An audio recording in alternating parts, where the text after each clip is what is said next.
रहे सदा. This girl, in order to satisfy her physical needs, pretends to love this boy and ends up completely ruining his life.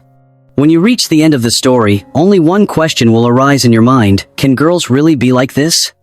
At the same time, the ending of this movie will bring tears to your eyes.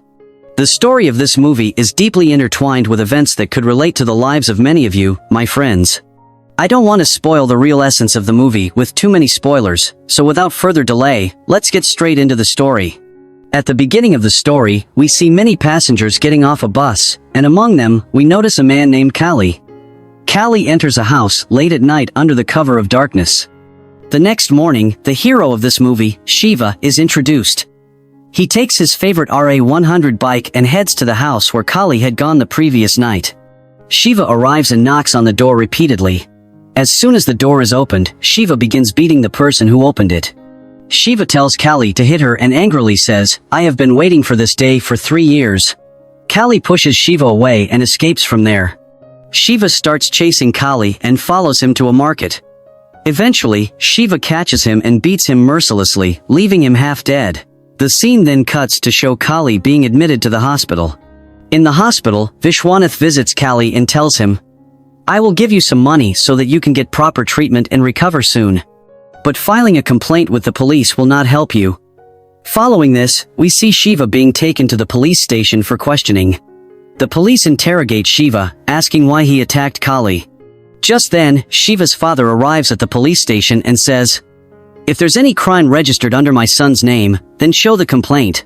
If not, then on what basis did you bring my son to the police station?" Everyone in the village knows Shiva's father as Daddy. Daddy takes Shiva away from there. Daddy then takes Shiva to an open field and firmly tells him, "Listen carefully, you're leaving this village. The person you're waiting for will never return here." Shiva responds, "Baba, I'll listen to whatever you tell me, but I can never leave this village. I truly believe in my heart that they will come back one day." Friends, we'll find out later who Shiva is waiting for and why he's causing so much trouble and fighting for them. In the next scene, we see Kashinath's men arriving and complaining, "Shiva. He is attacking our people without any reason and even vandalizing their belongings."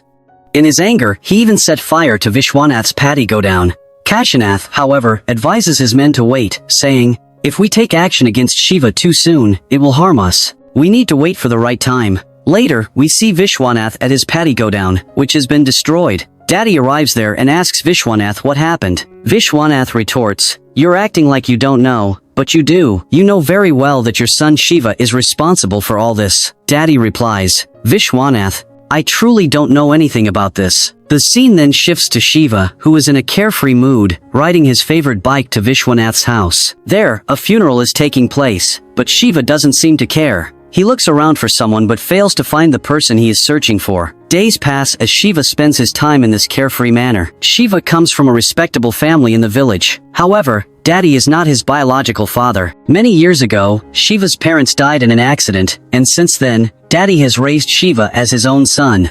While Shiva considers Daddy to be his real parent, Daddy struggles to convince Shiva to leave the village.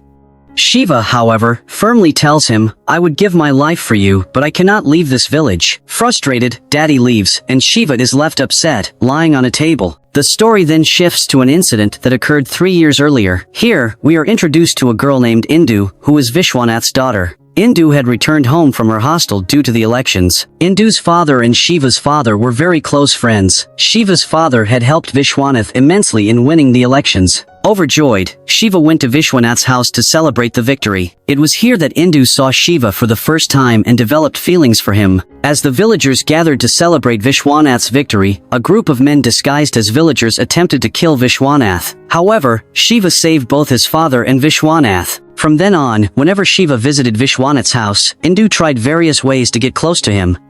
Shiva, being a simple and hardworking man, ignored Indu's advances. Despite this, Indu grew more obsessed with getting closer to Shiva.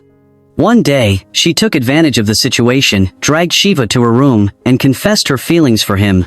Seeing Indu's madness, Shiva eventually fell in love with her and accepted her love proposal. Meanwhile, the farmers in the village were struggling to harvest their crops. They were being forced to pay money to take their own crops home. When Daddy learned about this, he discovered that Vishwanath had ordered the collection of this money. A heated argument broke out between Daddy and Vishwanath over this issue. Meanwhile, Shiva returned home and told Daddy everything that had happened. Daddy said, "If you had told me a few days earlier, I would have accepted everything. But now, after having a fight with Vishwanath, I will still do whatever it takes to ensure your happiness. I will speak to him." From that moment, Shiva started loving Indu with all his heart. They began meeting secretly at night, away from everyone's eyes. Their relationship grew deeper with time, and they were swept away by the passion of youth. Indu, however, forbade Shiva from revealing their relationship to anyone. She said, "If my father finds out, it will create problems for both of us. When the time comes, I will tell him myself."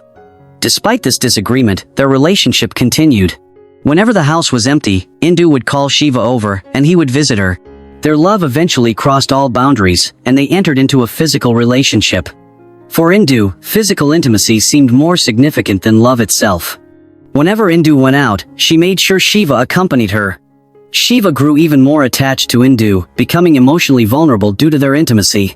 One day, Indu told Shiva that her father had found a groom for her, a man who lived in America. Shiva, filled with rage, declared, "I will kill him. I will never let you go. I can't allow anyone else to have you." To console him, Indu said, "Let's get married." Hearing this, Shiva brought a Mangal Sutra from his bike, wanting to marry her on the spot.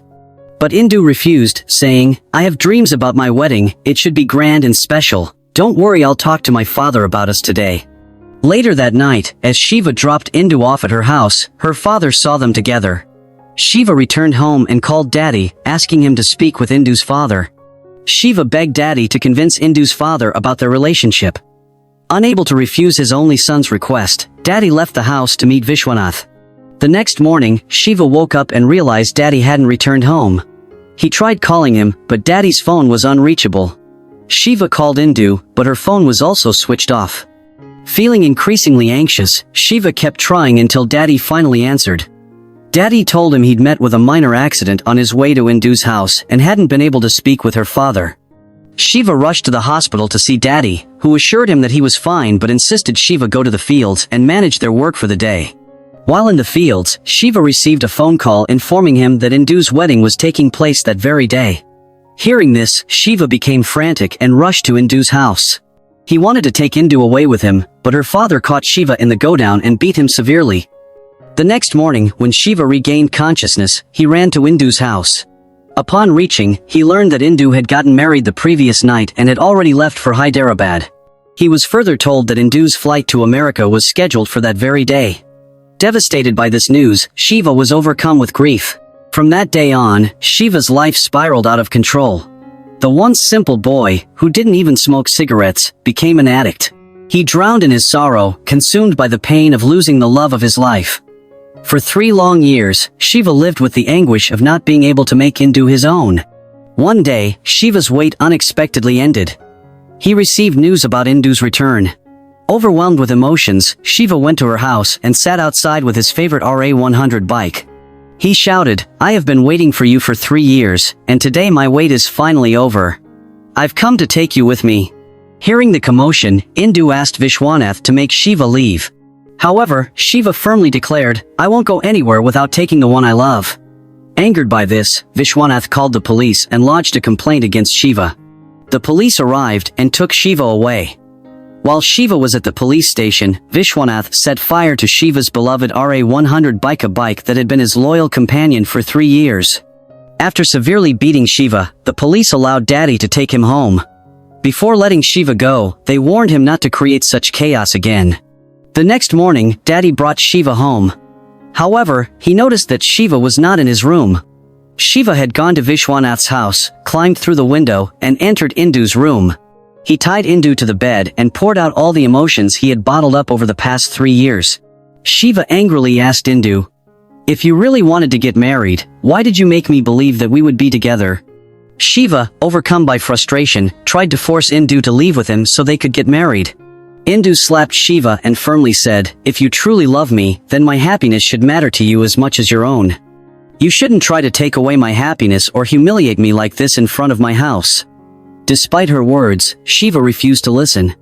He attempted to take Indu away by force.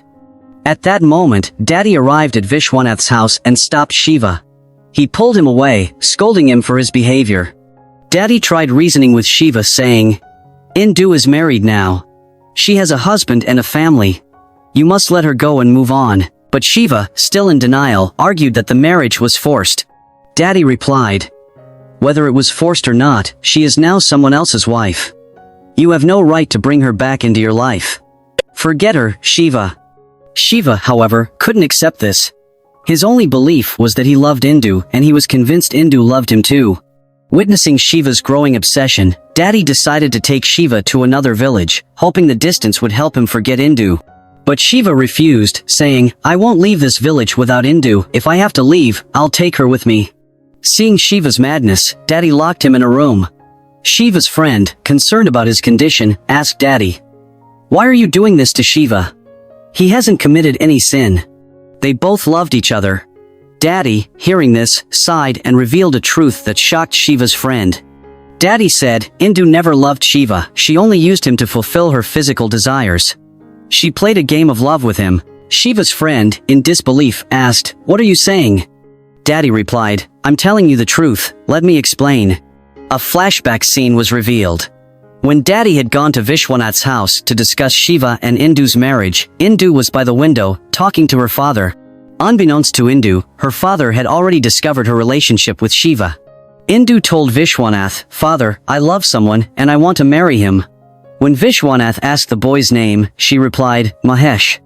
Vishwanath, shocked to hear the name of another man who lived in Americas, initially hesitant. However, after much thought, he agreed to Indu's request, which made her ecstatic.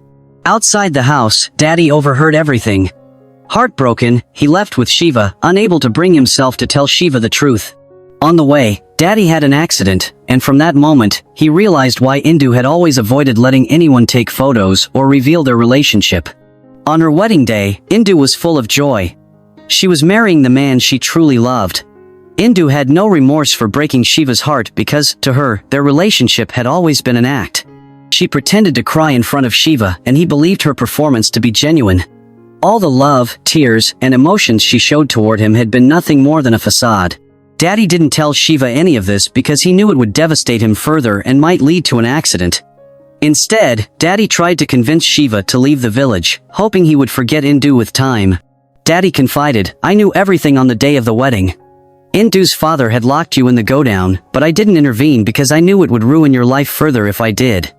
Meanwhile, Vishwanath confronted Indu, saying, "Shiva has been tormenting me for years because of you. He even attacked my workers and set fire to my paddy go-down. Yet I couldn't take action because I knew he was doing it all for you." Indu dismissed her father's words, saying, "What have I done?"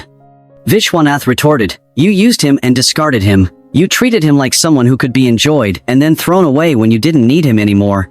Your selfish actions have ruined his life.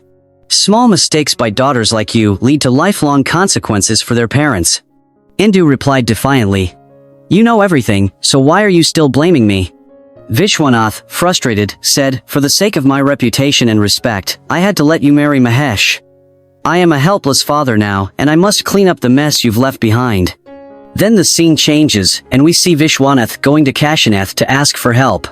He says, "Until my daughter leaves here, tie Shiva's hands and feet and imprison him in the go-down. I will take care of you in return, and you will win the next election and also receive a share of my business." Hearing this, Kashinath agrees to his proposal. Kashinath's men start searching the entire area for Shiva. Meanwhile, Daddy arrives and sees Shiva breaking down the door and escaping. Kashinath's men continue searching for him through the night. Eventually, they find Shiva hiding in a remote spot and begin beating him up. A brutal fight ensues between Shiva and Kashinath's men.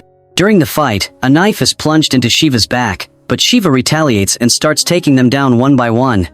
Witnessing this, Kali, one of Kashinath's men, flees the scene in fear. Shiva chases after Kali, and their pursuit leads to a classroom. Suddenly, Kali comes from behind and hits Shiva on the head with a stick. A violent and intense fight breaks out between the two. Shiva beats Kali until he is left half dead. Shiva then demands to know who sent him to kill him. Reluctantly, Kali reveals that Indu was the one who ordered his murder. Hearing this, Shiva is left stunned and refuses to believe Kali's words. Just then, Kali receives a call from Indu. Shiva listens as Indu, on the other side of the phone, commands, "Kill Shiva at any cost." Shiva's world shatters upon hearing this. The woman he had loved, waited for, and endured so much pain for had betrayed him. Indu, the one for whom he had sacrificed everything, had now sent people to kill him. Devastated, Shiva tells Kali, "Kill me and go tell Indu that I died with a smile on my face." Kali continues revealing the truth, deliberately trying to inflict more emotional suffering on Shiva. This enrages Shiva, and in a fit of uncontrollable anger, he kills Kali. After a while, Indu calls Kali's phone, only for it to ring in her own room. She looks over and is horrified to see Shiva sitting in her room with Kali's phone in his hand. Indu attempts to escape, but Shiva has already locked the door. Shiva confronts Indu, asking, "Did I ever ask you to love me? Did I ever demand that you marry me? You were the one who told me everything, who showed me all those dreams. Why did you ruin my life by playing such a cruel drama? If you couldn't love me, why did you act like this? What wrong did I do to you?" Shiva, consumed by pain and anger, could have killed Indu right there, but she begged for her life. Instead, Shiva tells her, "What are you afraid of? No, I won't kill you. I love you too much to do that. How could I kill you? Instead, I will give you my life as alms. You will live the rest of your life with the weight of this moment, suffering with the knowledge of what you've done. You will live with the life I spared for you." Shiva continues, "It's good that I saw your true face before I died. Now, I hate myself for loving a treacherous woman like you. I will bear the punishment for my foolish love, just as I have been punished all along."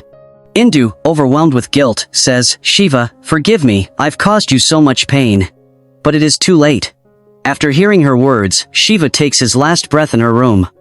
At that moment, Indu's father and Shiva's father arrive. Seeing Shiva's lifeless body, his father breaks down in grief and despair. The movie ends with this tragic scene. Friends, this incident occurred in 2014 in Tamil Nadu, India. After explaining this movie, I am left speechless. It's heartbreaking to think that someone could act so cruelly in the name of love. I know some of you might relate to this story.